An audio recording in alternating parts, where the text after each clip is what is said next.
Welcome to Lake Nona, Florida, a new master plan community located inside the city limits of Orlando, a few miles south of the Orlando International Airport. Here you'll find medical campuses, lots of expensive real estate, and cattle ranches. A mix of old Orlando and new, right now you are looking at the future site of Disney's massive regional campus that could in the future be capable of supporting tens of thousands of employees. Currently 60 acres of unassuming Florida land with a pond, some barbed wire fencing, and livestock nearby. Already you can see the signs of bigger things to come for this community as it goes from primarily medical campuses to the home of aviation companies, autonomous vehicles, and the largest entertainment company in the world. This is a look at Disney's mission to establish a tax-friendly base of operations as they begin their move to Florida.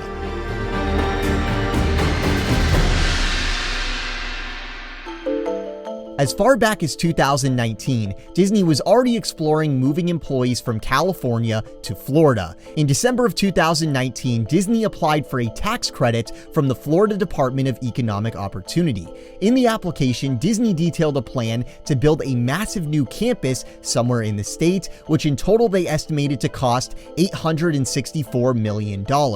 In early 2020, this Florida tax credit was approved, meaning if Disney does choose to relocate employees to Florida, building that campus in the process, in exchange they are eligible for over $500 million of tax credits from the state over the next 20 years. As the events of 2020 unfolded, many companies joined Disney in a search towards more business and tax-friendly pastures. Many large institutions, including banks and other large corporations, began announcing moves to the southeastern United States. For Disney, 2020 further catalyzed their need for someplace new as public clashes with the state of California, particularly in their failed attempts to reopen Disneyland, showed how little of a grapple the company had on the governing bodies that affected their operations. Meanwhile, back on the East Coast, despite the myriad of companies announcing job relocations to the Southeast, Orlando, Florida in particular, was not blessed with any of these massive employee relocations. That was the case at least until this July, when Disney officially announced the first relocation of employees from their headquarters in California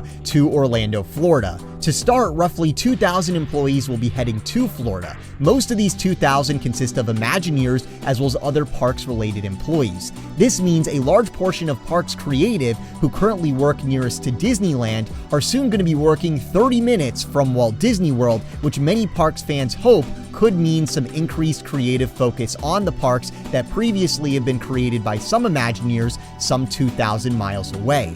Already a historic change in Disney's operation on its own, based on the scope of Disney's just purchased land for a 60-acre regional campus, moving Imagineers is likely just the beginning. Here we are walking along one of Lake Nona's main thoroughfares, arriving at the start of the future Helios Boulevard, currently only open to construction traffic.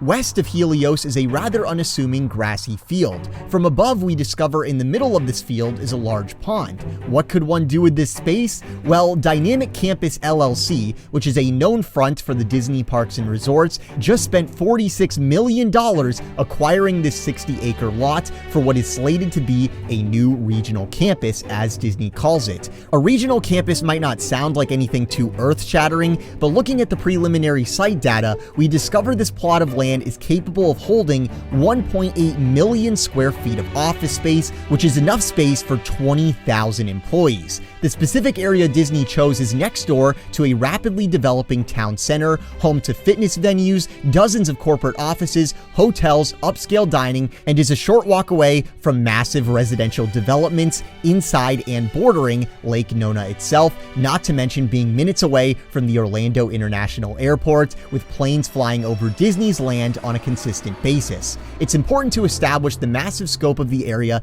Disney is choosing to place their new so-called regional campus, because in Disney's statements so far, they've been insistent on downplaying the extent of their business here, highlighting that the 2,000 employees set to move only account for 5% of their California workforce. In truth, 2,000 employees is much more than 5% of Disney's corporate workforce in the state, and 2,000 employees is likely the most Disney can move at once if they were looking to set up a new base of operations outside of California. And that's because corporate relocations take serious time time and effort, with the process of relocating employees being largely an infrastructure problem. Looking at the 60-acre patch of grass and water Disney just purchased in Florida, it'll take significant manpower to turn this into something on par with the infrastructure Disney currently enjoys in Burbank and in Glendale. Not only is there the matter of employees having a place to work, a process that'll be completed one building and one batch of employees relocated at a time,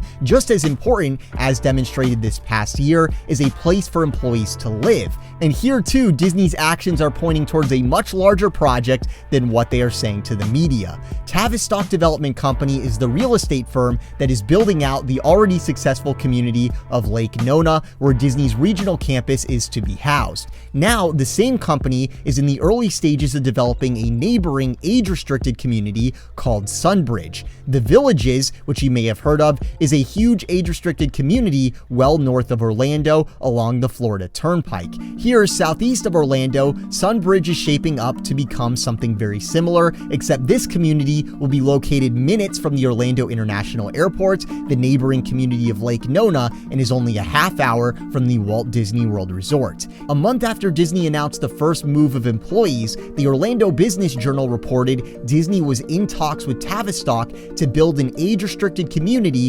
inside of Sunbridge. This could provide Disney with a place to house some of their relocated employees, alleviating stress on the existing real estate market in Orlando, as well as potentially offer Disney additional sources of revenue in the area, with demand for age-restricted communities in Florida projected to skyrocket over the next 10 years. Sunbridge has the capacity for almost 23,000 single-family homes, 14,000 apartment units, and 6,000 hotel rooms. Sounds like a good source of housing infrastructure just minutes away from Lake Nona, where Disney is beginning to develop their billion-dollar regional complex, physically capable of housing the bulk of Disney's current corporate staff in California. As you can see from our newly obtained drone footage of the Sunbridge area, this place is going to be huge, and it is being built out at a rapid pace every single day. The future of Orlando is looking quite exciting from what is already being built in this future hub of enterprise, Lake Nona, and looking at Disney's land here, it is my belief what today might be referred to as a regional facility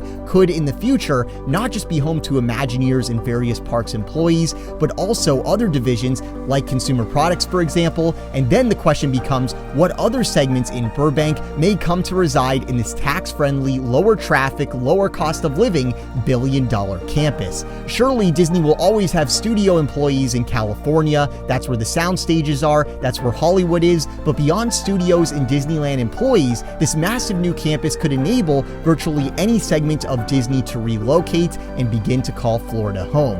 Let me know your thoughts on Disney's land acquisition here and what it could mean, especially for us Walt Disney World fans. It could be a game changer. Thank you so much for watching. From the Mickey Views Magic Studio, this is Brayden. Have a magical day.